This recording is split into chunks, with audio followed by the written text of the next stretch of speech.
នេះក៏ពេលខ្ញុំមកដល់ហាងកាហ្វេខ្ញុំចាប់ផ្ដើមដើរថតពីទេសភាពនៅកន្លែងហាងកាហ្វេហ្នឹងទៅបាទចេះមួយចុះពីរណាបាទអញ្ចឹងកន្លែងនេះពិតជាធំទូលាយមែនតើដែលមើលទៅពិតជាស្រស់ស្រាយជាមួយនឹងធម្មជាតិ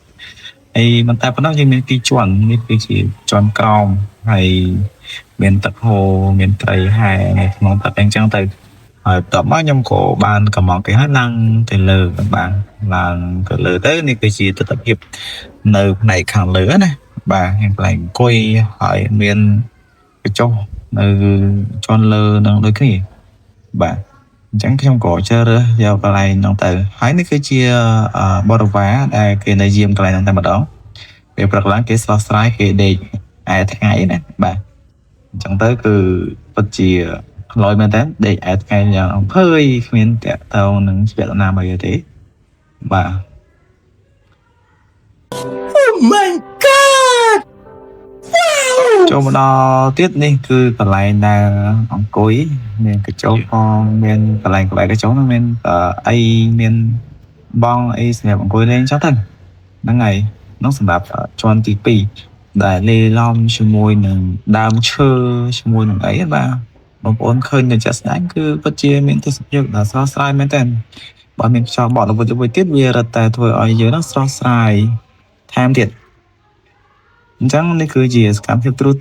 នៅក្បែរដើមឈើហើយខ្ញុំថតអត់ទេបងប្អូនមាននៅកន្លែងផ្សេងជាច្រើនទៀតបាទក្រៅពីកន្លែងហ្នឹងមាននៅកន្លែងអានេះឆ្វេងដៃស្ដាំដៃខ្ញុំណាបាទអញ្ចឹងខ្ញុំថតតែកន្លែងដែលខ្ញុំដើរមកហើយនៅកន្លែងផ្សេងទៀតខ្ញុំអត់បានតទេនេះកន្លែងផ្សេងទៀតនឹងចុះនៅតដីមានអីអញ្ចឹងទៅហើយនេះគឺជាការថតរបស់ខ្ញុំដែលថតពីលើនឹងឯងបាទចង្កត់ជួយណែនាំឬមកក៏ review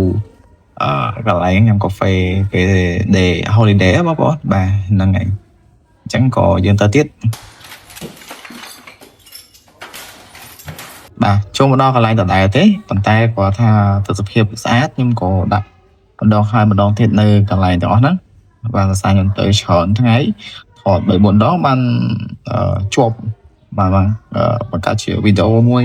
ដើម្បីឲ្យបងប្អូនទស្សនាអញ្ចឹងទៅហើយនេះគឺជាកាហ្វេដែលខ្ញុំ order ហើយដូចដបទឹក computer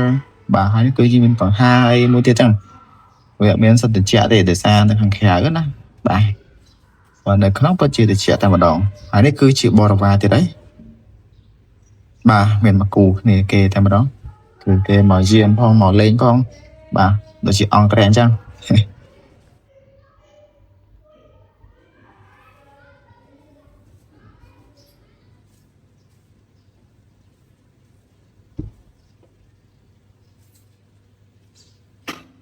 ក៏មានអាម៉ែវហ្នឹងហើយបងប្អូនអញ្ចឹងចំពោះវីដេអូមួយនេះក៏ខ្ញុំចាំឡែកបងប្អូនតែប៉ុណ្ណឹងហើយក៏ឈានមកដល់ទីបញ្ចប់ហើយដែរសង្ឃឹម